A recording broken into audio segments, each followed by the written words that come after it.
In Numbers chapter 23, Balak, the king of Moab, urges the diviner Balaam to curse the Israelites. Balaam, following God's instruction, refuses to speak anything other than what God commands. Balak persists and takes Balaam to 3 different locations, hoping for a curse to be placed on the Israelites. At each location, Balaam offers sacrifices and seeks God's guidance. Instead of cursing the Israelites, Balaam receives blessings and prophetic words from God. He emphasizes that he can only speak what God puts in his mouth. Balak eventually brings Balaam to a high place, hoping for a different result. Yet, once again, Balaam declares God's blessing over the Israelites and reiterates their future victories and prosperity.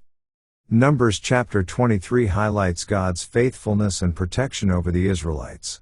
Despite Balak's persistent attempts to have them cursed, God ensures that only blessings are spoken over his chosen people. The chapter emphasizes God's sovereignty over the words and actions of Balaam, confirming his unwavering commitment to the Israelites and his plans for their future. Let's now read Numbers chapter 23. And Balaam said unto Balak, Build me here 7 altars, and prepare me here 7 oxen and 7 rams. And Balak did as Balaam had spoken, and Balak and Balaam offered on every altar a bullock and a ram. And Balaam said unto Balak, Stand by thy burnt offering, and I will go, peradventure the Lord will come to meet me, and whatsoever he showeth me I will tell thee. And he went to an high place. And God met Balaam, and he said unto him, I have prepared 7 altars, and I have offered upon every altar a bullock and a ram. And the Lord put a word in Balaam's mouth, and said, Return unto Balak, and thus thou shalt speak. And he returned unto him, and, lo, he stood by his burnt sacrifice, he, and all the princes of Moab. And he took up his parable, and said, Balak the king of Moab hath brought me from Aram, out of the mountains of the east, saying, Come, curse me Jacob, and come, defy Israel. How shall I curse, whom God hath not cursed? Or how shall I defy, whom the Lord hath not defied?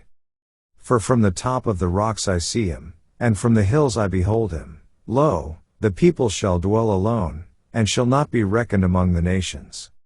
Who can count the dust of Jacob, and the number of the 4th part of Israel? Let me die the death of the righteous, and let my last end be like his. And Balak said unto Balaam, What hast thou done unto me? I took thee to curse mine enemies, and, behold, thou hast blessed them altogether.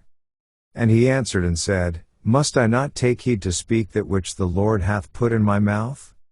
And Balak said unto him, Come, I pray thee, with me unto another place, from whence thou mayest see them. Thou shalt see but the utmost part of them, and shalt not see them all, and curse me them from thence. And he brought him into the field of Zophim, to the top of Pisgah, and built 7 altars, and offered a bullock and a ram on every altar. And he said unto Balak, Stand here by thy burnt offering, while I meet the Lord yonder. And the Lord met Balaam, and put a word in his mouth, and said, Go again unto Balak, and say thus. And when he came to him, behold, he stood by his burnt offering, and the princes of Moab with him. And Balak said unto him, What hath the Lord spoken? And he took up his parable, and said, Rise up, Balak, and hear, hearken unto me, thou son of Zippor. God is not a man, that he should lie, neither the son of man, that he should repent. Hath he said, and shall he not do it? Or hath he spoken, and shall he not make it good?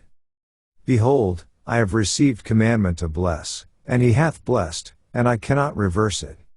He hath not beheld iniquity in Jacob, neither hath he seen perverseness in Israel. The Lord his God is with him, and the shout of a king is among them. God brought them out of Egypt, he hath as it were the strength of an unicorn.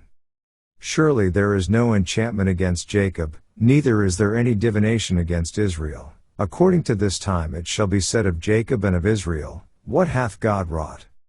Behold, the people shall rise up as a great lion, and lift up himself as a young lion. He shall not lie down until he eat of the prey, and drink the blood of the slain. And Balak said unto Balaam, Neither curse them at all, nor bless them at all. But Balaam answered and said unto Balak, Told not I thee, saying, All that the Lord speaketh, that I must do? And Balak said unto Balaam, Come, I pray thee, I will bring thee unto another place, peradventure it will please God that thou mayest curse me them from thence.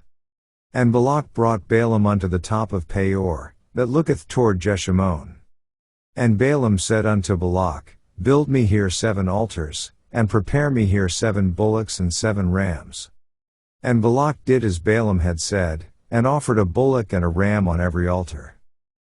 This ends our reading of Numbers chapter 23.